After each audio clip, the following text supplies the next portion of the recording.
الحمد لله نحمده ونستعينه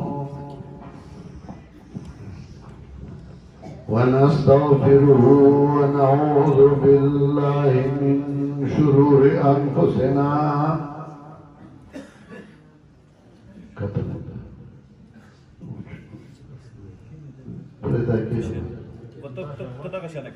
ومن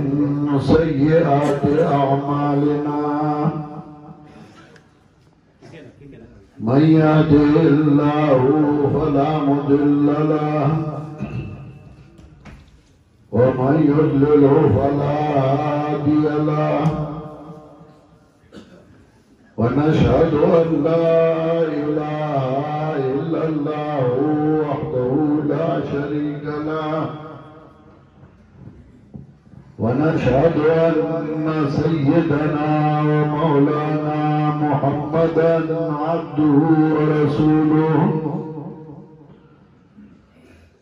صلى الله تعالى عليه وعلى آله وأصحابه وسلم.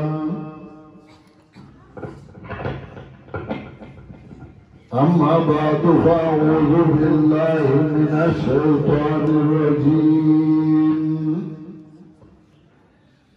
بسم الله الرحمن الرحيم. قل هو الله أحد الله الصمد لم يلد ولم يولد ولم يكن له كفوا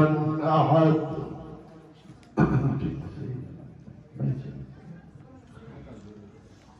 محترم حاضرین مسلمانانو، دا اللہ رب العزت قوانین او دا اللہ فیصلے هغه داسي چې ایتا د انسان ذهن بغزر نه رسی. کله چې یو عقلمند انسان یو پوه انسان په هغې باندې ډېر سوچ وکړي، فکر وکړي، نو هغه پوه شي چې د الله دا فیصله بلکل صحیح وه او د الله په فیصلو کې نو خبره نه ده پکار. د انسان دو قسمه احتیاجی او عاجزی ہے. یو عاجزی د دنیای او دویم عاجزی د دینی. د دنیا عاجزی هغه دای چې په جیب کې پیسې نه وي، کندو کې دانې نه وي، کور کې لنګا پای وړي نه وي، نو دې ته موږ د دنیا عاجزي وایو. د دین عاجزي موږ دې ته وایو چې یو سړی د دین نه خبرو نه وي، ځان هم نه خبروي او د چا خواله هم نه ځي، نو موږ وایو دا ډېر عاجز دی، د دین نه خبر نه دی. د دنیا دا عاجزي دا هم په تعلیم باندې ختمیږي او د دین عاجزي هغه هم په تعلیم باندې ختمیږي. کله چې یو قوم، یو کلی، یو علاقه هغې دنیاوي تعلیم نه وي، نو هغه خلک عاجزان وي او هغوی همیشه بل ته محتاج وي. کله چې یو قوم کې دینی تعلیم نه وي، نو بیا هم هغوی محتاج وي، نو هغوی نه د لمونځ په چل پوهېږي او نه د جنازې او نه د مړي او نه د ژوندي. د دنیا د تعلیم لپاره خلق کوشش کئی، محنت کئی، سکولونا جوڑائی، کالجونا جوڑائی، یونیورسٹی جوڑائی، او د دین د تعلیم لپاره مدرسې جماعتونه درسونه خدا الله عجیبه نظام دی چې دنیا د تعلیم لپاره الله مالدار پیدا کړی مالدار هغه ته توجه کوي مالدار پبلک سکولونو کې بچو سبق وایي مالدار ځان کوي او د دین لپاره الله غریبان منتخب کړي اکثر عاجزان غریبانان هغه د دین دپاره منډې تړې وړي دین دپاره هلې ځلې کوي د دین دپاره ځان کړی د دنیا تعلیم چې سکولي کالجي یونیورسټي هغې له خلک ځایم ورکوي و سکول له میزایل ورکړی او ډېر په فخر وایي د دنیا تعلیم لپاره کالج له شاملات ورکوي یونیورسټۍ له شاملات ورکوي حکومت والا گرانٹونه مقرروي په لګونو کروڑونو پیسې والا ورکوي او چې د دین دپاره یې معجز ملا یو ته سوال کوي او بل ته سوال کوي چې د دین کار دی د دین خدمت دی او ما سره پکې ملګرتیا وکړه دا الله ښیي چې ډېر څیزونه دي چې هغه په دولت نه وي هغه په مال نه وي هغه په پیسو نه وي زما په رحم کرم باندې زما په مهربانۍ باندې نو کله چې د معاشرې د اصلاح او د عزت ځای راشي نو تاسو وګورئ د معاشرې اصلاح او د عزت په ځای کې بیا ملا مخکې که یو پروفیسر یو ډاکټر یو پی ایچ ډي والا هغه یو ځای ته په جرګه کې راشي نو خلک هغه ته دومره خیال نه ساتي هغه عاجز ملا چې هغه په جرګه کې راشي نو خلک وایي مولوي صاحب راغلی د ده د خبرې باندې خیال ساتو د هغه احترام او د هغې عزت زیاتي دا الله ښیي چې عزت په مال نه دی په دولت نه دی په پیسو نه دی عزت زما په رحم کرم باندې دی او زه چې چاله عزت ورکوم او چې چاله نه ورکوم څوک عزت من کولی نه شي قرآن کې هم الله د دې ذکر کوي الله فرمایي من كان يريد العزة فإن العزة لله جميعا سوچ عزت غواړي یقینا عزت الله لره درکوله من كان يريد العزة سوچ اراده کوي د عزت سوچ دا غواړي چې د عزت من شمه فإن العزة لله جميعا بيقينا عزت الله لرد طولا نبي الله عزت آچالا ورگیچ لردین سرطالوکی کا عالمی کا امی کچھ دینداری اور دین سرطالوکی نو اغلا اللہ عزت ورکی ولی زګه چاله عجزو هغه غریبو هغه کمزورو دا بلغو مالدارو دولتمندو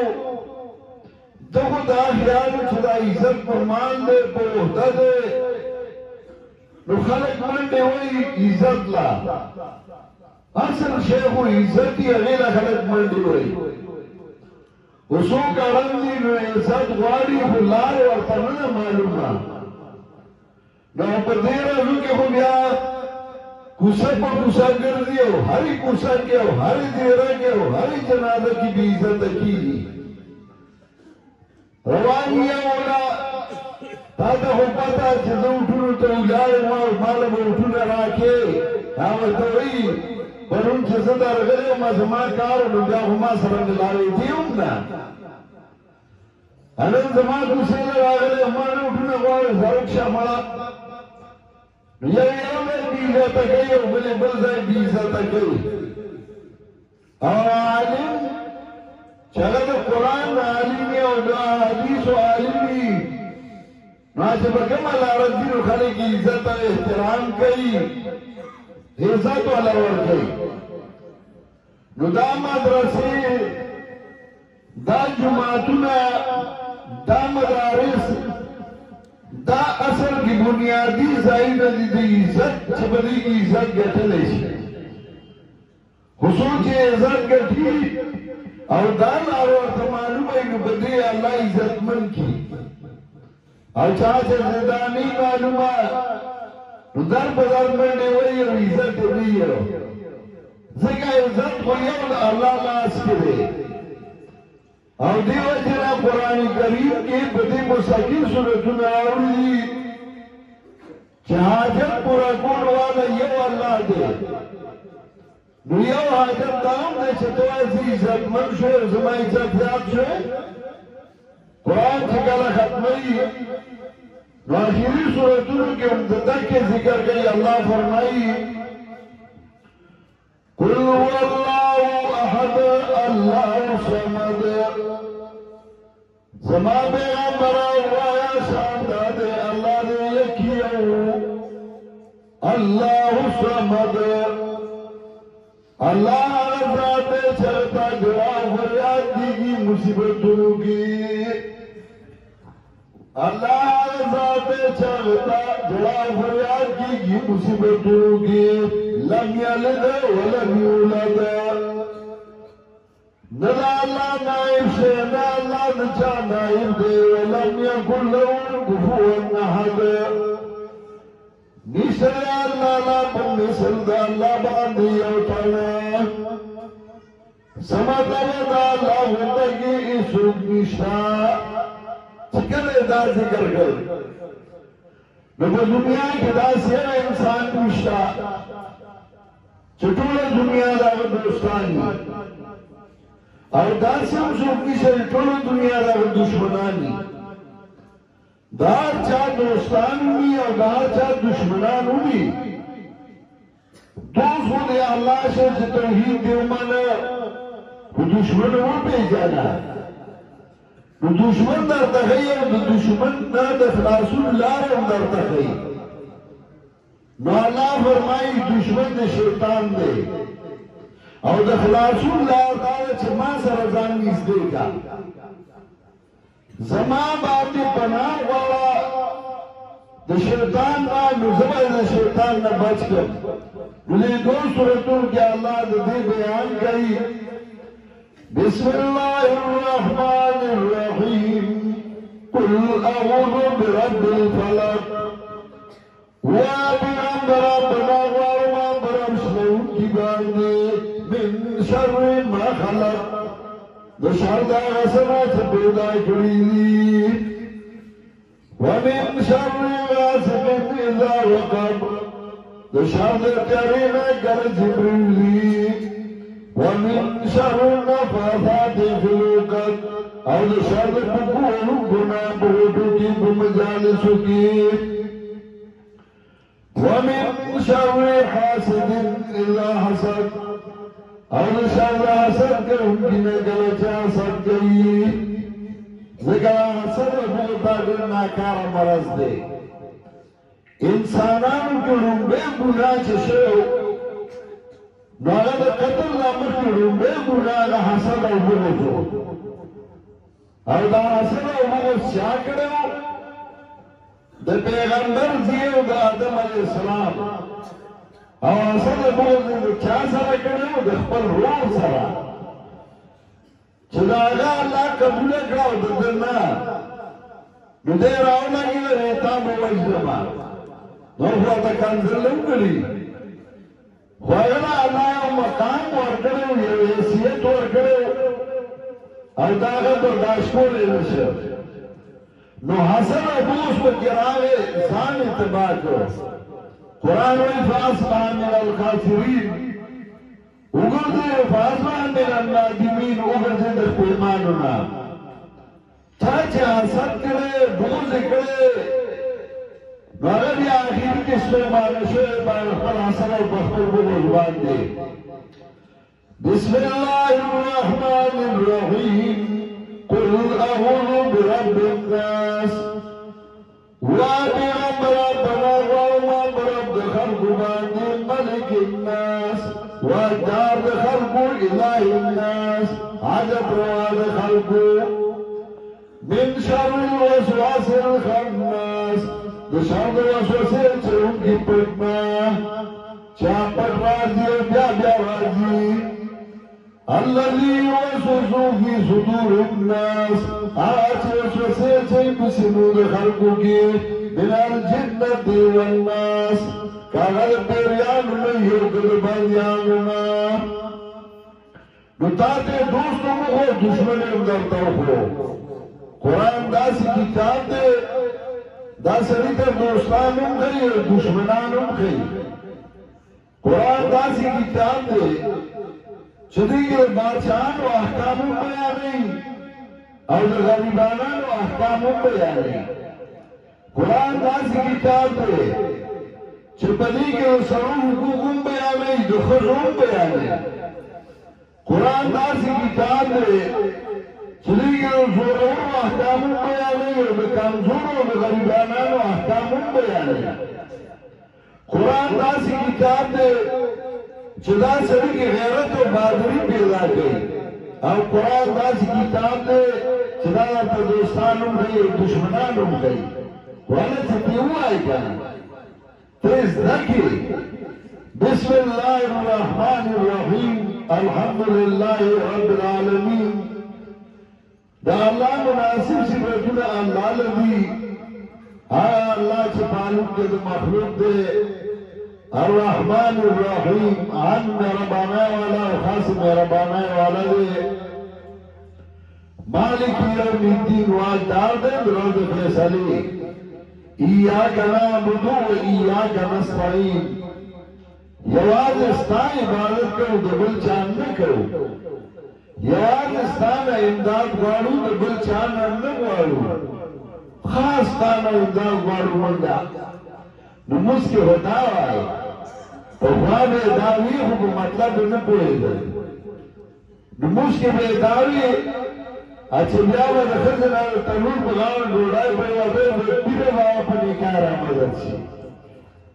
لویا زوان رامدد چی دونو سکار بیڑائی رہتا نو دا مسکن سری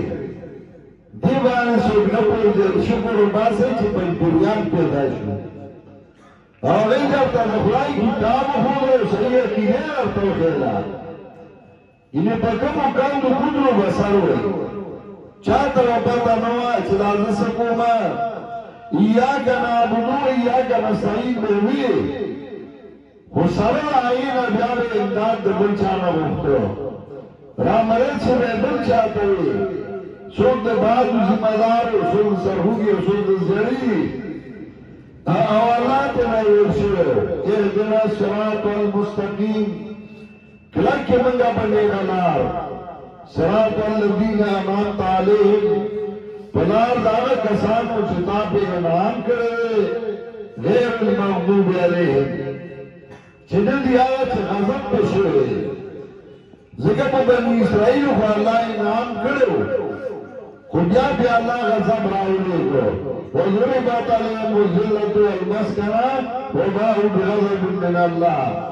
والضالين الذي شاعران پریشان دی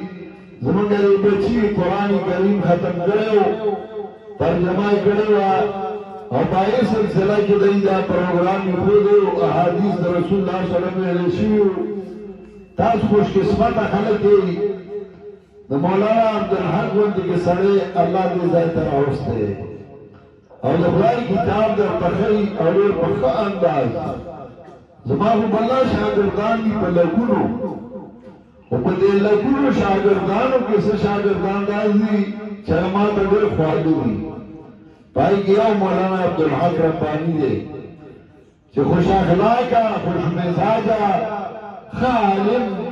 د قرآن او سنت داعي نو تاسو ته د خدای کتاب ښیي او دا ډېر عجیبه خبره ده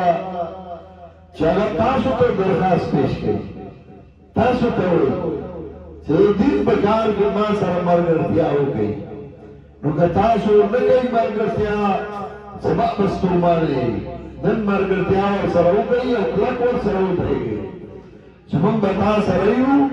او د قرآن او سنت خدمت به کوو الله دې هغه همیشه لپاره آباد لري او الله دې زموږ ټول نه د قرآن او سنت خدمتونه والي او الله دې د هغه چا قبرونه منور کړي چا چې موږ له قرآن او سنت په لاس کې راکړي دي واخر دعوانا ان الحمد لله رب العالمين